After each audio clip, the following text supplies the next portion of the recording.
देवताभ्यो नमः ब्रह्मभूतत्वात्मने गन्धं प्रकल्पयामि अम्माकाशत्वात्मने पुष्पं प्रकल्पयामि यं वायुत्वात्मने ध्रुवं प्रकल्पयामि रं जयस्तत्वात्मने दीपं प्रकल्पयामि अमृतत्वात्मने अमृतनैवेद्यं प्रकल्पयामि सर्वरत्वात्मने ताम्बूलानि समस्तोपचार पूजां समर्पयामि। ओम हिरण्यपात्रं मधो पूर्णं दधाति मधुव्यासानीति एकधा एकधीमयमानः यस्तेजो दधाति शङ्करश्रेयस्तो नमस्ताः मङ्गलानि भवन्तु नीलान् दृश्यामि धाजुं महत्प्रयामि नमस्करोमि। राजा रामचंद्र भगवान की अयोध्यावास गोविंदा गोविंदा।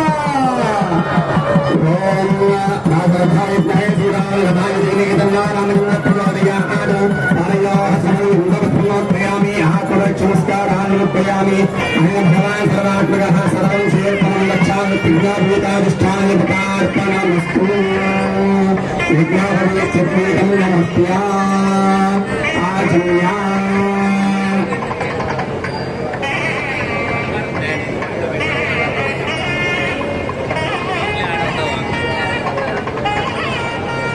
స్వామివారు శ్రౌత స్మార్త నిత్య కర్మానుష్ఠాన యోగ్యత సిద్ధి వరకు ఇప్పటివరకు కూడా 4 వేదాలని పఠిస్తూ అనేకమైనటువంటి ఇతిహాస పురాణములన్నింటినీ కూడా పఠిస్తూ వ్యాస మహర్షి వద్ద చక్కనైనటువంటి విద్యాబుద్ధులన్నీ కూడా నేర్చుకుంటూ 14 సంవత్సరాలు అరణ్యవాసం చేయడానికి సంసిద్ధమైనటువంటి వాడు రాముల వారు. అటువంటి బ్రహ్మచర్య దీక్షను విడిచి ఇప్పుడు సీతాదేవిని పరిణయం ఆడటం కొరకై ఆ యొక్క సౌవర్ణమైనటువంటి 3 పోగులుగా కలిగినటువంటి యజ్ఞాభూతాన్ని విడిచి 9 పోగులు కలిగినటువంటి యజ్ఞాభూతాన్ని ధరించడం కొరకు సంసిద్ధమై ఇప్పుడు ఆ యొక్క సౌవర్ణమైనటువంటి యజ్ఞాభూతానికి పూజా ప్రభుత్వం నిర్వహించారు వర్తక స్వామి వారు. మీ అందరికీ కూడా అప్సర స్వామి వారు యజ్ఞాభూతాన్ని చూపిస్తూ ఉన్నారు. స్వామి వారు ధరించేటువంటి యజ్ఞాభూతాన్ని అందరూ నమస్కారం చేసుకోండి. గోవిందా గోవిందా యజ్ఞాభీగం బ్రహ్మవిక్రం ప్రియాపరేణ సహజం భ్రస్తాద్ ఆయుష్యమగ్రియం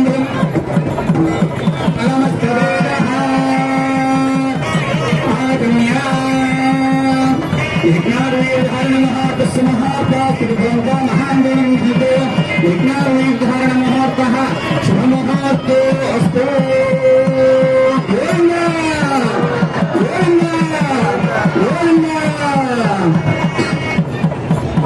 ततः सीताकन्यावरणार्थं दत्तमहाशन्यकान्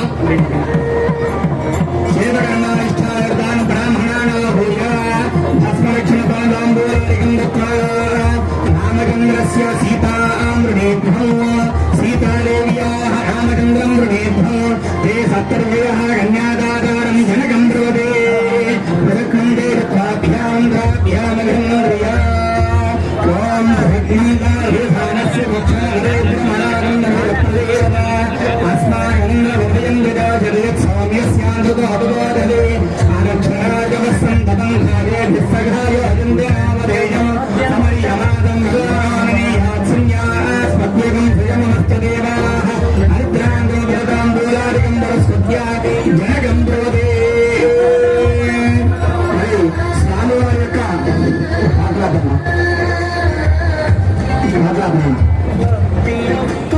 పూర్వకాలంలో సీతాదేవిని వెతికి తీసుకుని రావడానికి 7 మహర్షులు పంపారట. బ్రహ్మాది దేవతలందరూ కూడా కలిసి ఏ విధంగా అంటే వారు అలా సీతాదేవిని వెతికి తీసుకుని రావడానికి కొన్ని దేశాలు తిరిగారు. ఏమిటని కనుక అంగ వంగ కళింగ కాశ్మీర కాంభోజ కామరూప సోమేర సౌరాష్ట్ర మహారాష్ట్ర మగధ మాలవ నేపాల చోళ కేరళ పాంచాల గౌడ మలయాళ సింహళ ద్రవిడ ద్రావిడ కర్ణాటక కరాట మరాఠ పానాట బంగాళ పాండ్య పులుంద ఆంధ్ర చలన కురుభోగ గాంధార విదేహ విదర్భ బర్బర బాధిక కేకయ కోసల కుంతల కిరాత సుశేషణ కొంకణ టెంకణ మత్స్య మైందవ పాలక్ష భూర్జర యవన యానాంధ్రాజీని మహాచీని సాలవచేతనాద దశార్ణేతి షట్పంకాదేశ భాషా ప్రతిష్ఠిత సమస్త భూమిపాలకేని విచిత్రతే అని చెప్పి శాస్త్రవచనము. ఆ యొక్క 65 దేశాలన్నీ కూడా తిరిగి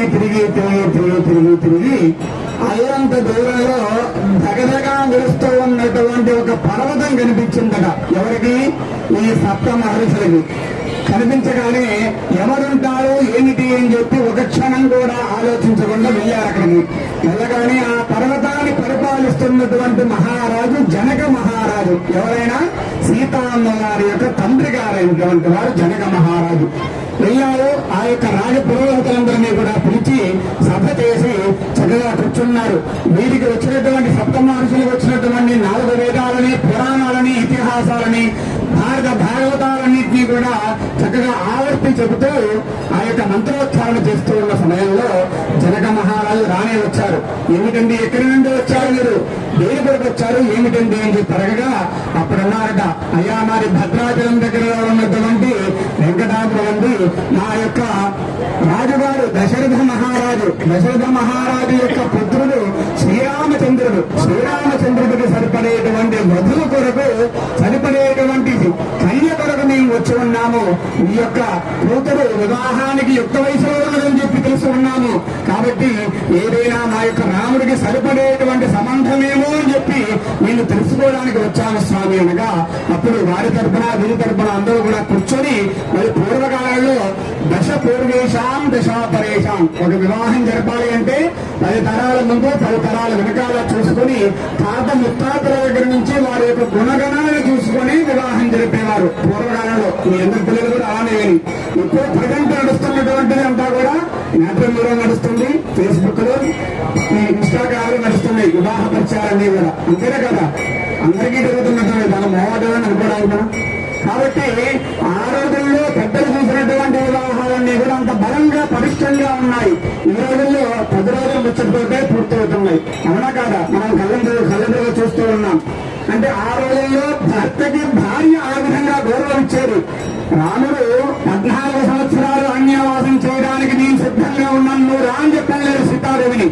సీతాదేవి కూడా నేను రాను లేదు, నువ్వు ఎక్కడుంటే నేను ఎక్కడుంటాను. ఆ రోజుల్లో పార్వతీదేవి కూడా అదే అన్నది, నేను కొండల్లో ఉన్నా, పుట్టలో ఉన్నా, పుట్ట దగ్గర ఉన్నా, చెట్టులో ఉన్నా, ఎక్కడున్నా సరే నీ నివాసమే నా నివాసం అన్నది పార్వతీదేవి. పార్వతీదేవి రూపమే సీతాదేవి. మరి ఆ సీతాదేవి కూడా ఏమన్నది, మీరు అరణ్యానికి పోయి జంతువులు సంహరించండి, కొండలలో ఉండండి, ఎండగా ఉండండి, వానకి చదవండి, మీ యొక్క చోటే నా ప్లేసు, నా స్థానం. కాబట్టి మీ హృదయ స్థానంలో నాకు ఇంత అవకాశం ఇవ్వలేదా అని చెప్పి కోరిన కదా.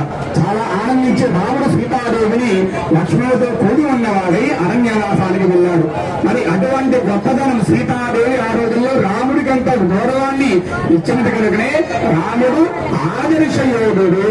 అటువంటి రాముడి యొక్క విగ్రహాన్ని చూసినా సరే మనం ఎంతో పవిత్రమైనటువంటి పుణ్యాన్ని సంపాదిస్తామట.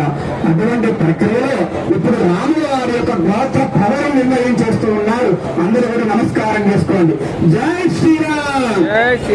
చరసాగరవర్యంతం గోత్రామణే విశ్వం భూతో నారిష్టమైత్రారుణ కౌన్య ప్రియాల్భి ప్రవరాన్విత వధిష్ఠిత గోత్రాద్భుస్య రఘు మహారాజవర్మానప్తే చరసాగరవర్యంతం గోత్రామణే విశ్వం భూతో నారిష్టమైత్రారుణ కౌన్య ప్రియాల్భి ప్రవరాన్విత వధిష్ఠిత గోత్రాద్భుస్య అజ మహారాజవర్మణ పౌత్రాయ చరసాగరవర్యంతం గోత్రామణే విశ్వం భూతో నారిష్టమైత్రారుణ కౌన్య ప్రియాల్భి ప్రవరాన్విత వధిష్ఠిత గోత్రాద్భుస్య దశరథ మహారాజవర్మణ పుత్రాయ చరసాగరవర్యంతం గోత్రామణే విశ్వం భూతో నారిష్టమైత్రారుణ కౌన్య ప్రియాల్భి ప్రవరాన్విత వధిష్ఠిత గోత్రాద్భవాయ అఖిలాండకోటి బ్రహ్మాండ నాయకాయ భద్రాద్రివాసాయ అయోధ్యవాసాయ సాక్షాత్ శ్రీ వైకుంఠనాథాయ శ్రీ కోదండరాజేంద్ర పరబ్రహ్మణే వరాయ రాయ రామచంద్ర దైవానికి.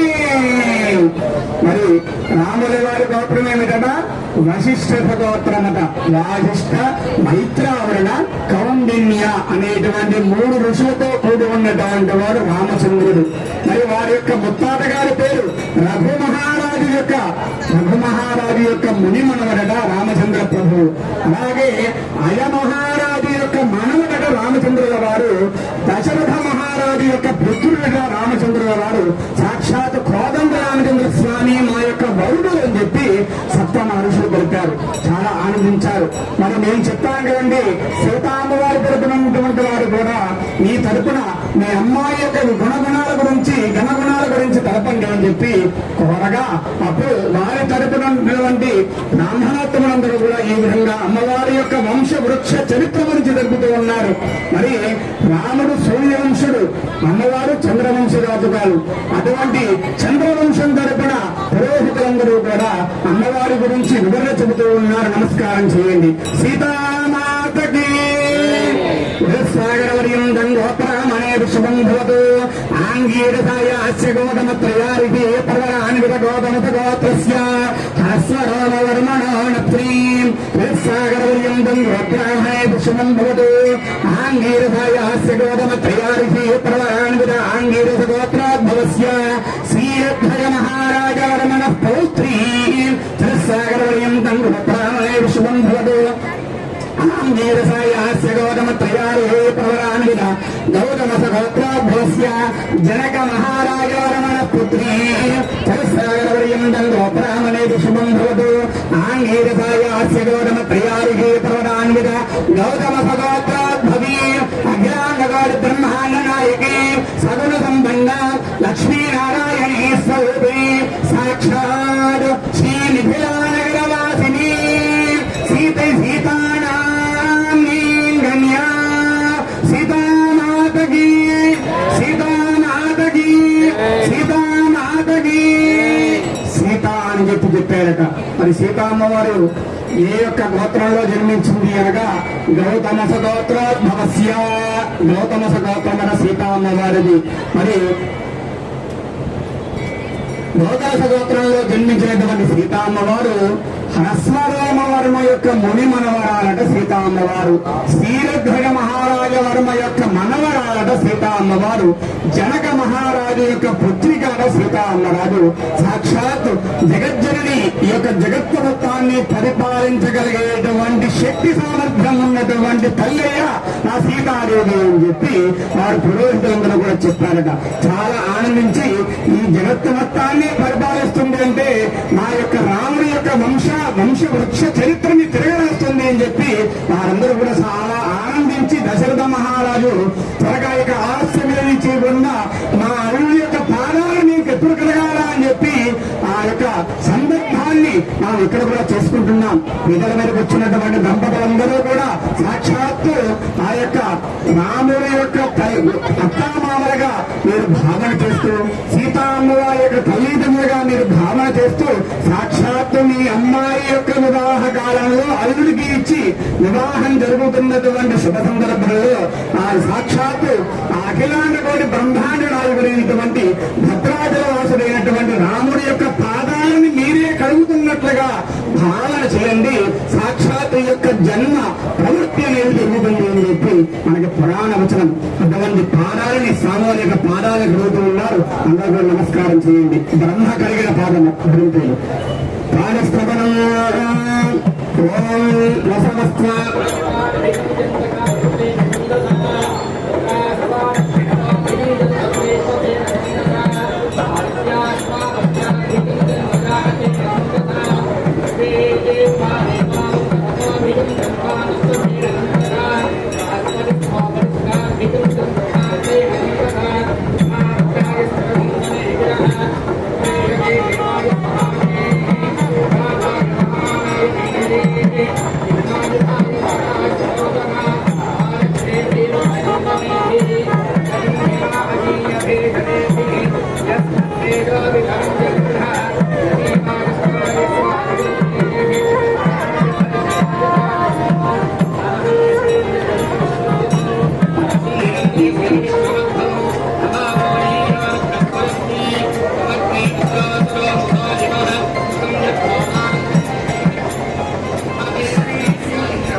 దశరథుడికి కన్నీటి నుండి ఆనంద బాష్పాలు కారణీయట. అంటే రాముడి యొక్క ముఖాన్ని చూస్తేనే ఎంతో గొప్పదైనటువంటి రాముడు పాదాలు ముట్టుకోగానే ఎంతో మృదువుగా మెత్తగా తగిలాయట. ఆ పాదాలు తగలగానే జ్యోతి అనేది దశరథుడికి వెలిగినదట. ఆహా, ఇటువంటి అల్లుడా నా ఇంటికి వచ్చేది అని చెప్పి, నా జన్మ చరితార్థమైనది అని చెప్పి ఆనందించినటువంటి శుభతరుణంలో ఒకటికి రెండుగా శేషవస్త్రాలని రాముడు కప్పడానికి సిద్ధమయ్యాట దశరథ మహారాజు. మరి చక్కగా స్వామి వాళ్ళకి అమ్మ వాళ్ళకి ఎవరైనా కొత్త బట్టలు తెచ్చుకున్నారన్నట్లయితే బట్టలు ఇవ్వవలసిందిగా కోరడమైనది. ఓం దేవవలం నృత్య యువం వస్త్రాన్ని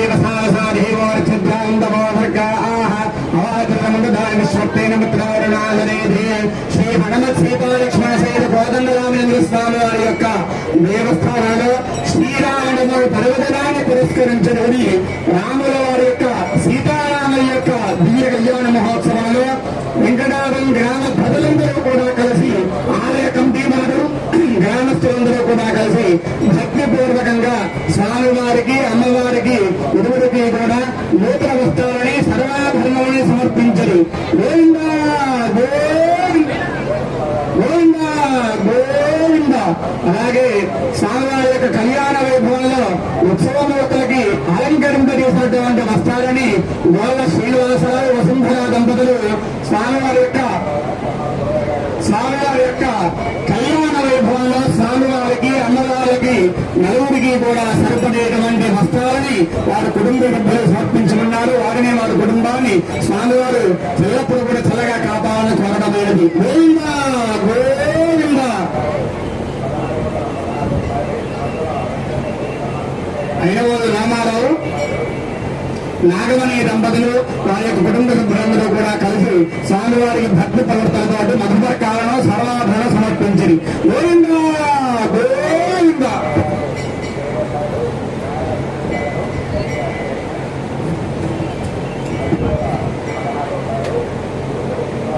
ఇవం వస్త్రాన్ని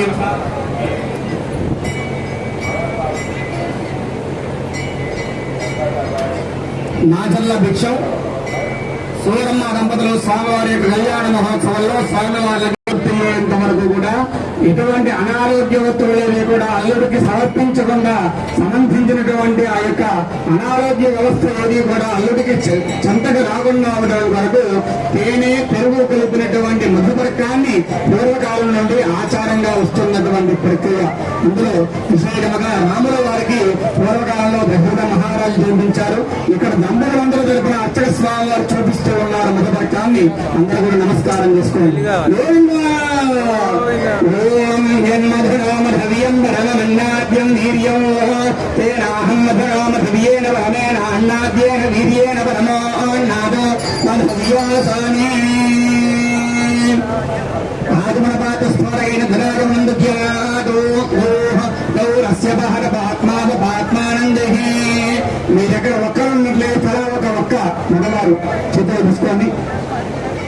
యజ్ఞావర్ధనా యజ్ఞస్య వృద్ధమనవర్ధావజురస్య వజనమ్మ గురవపజనాహం మనుష్యేష భూయాసం దౌర్ధేన భూయామానా రుద్రాణాం దుహితావసో నాగస్వసాదిత్యానాం అమృతస్య నాభిః ప్రణవాచంతి గృహేణాయమాగామనాగామరుదిష్ఠ.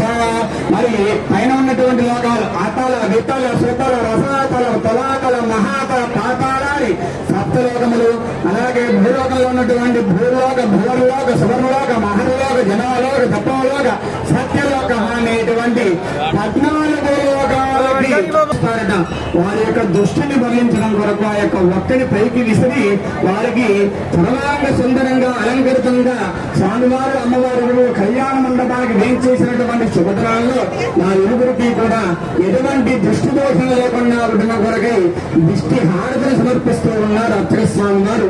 అందరూ కూడా ఆ యొక్క స్వామి వారికి నమస్కారం చేసుకోండి.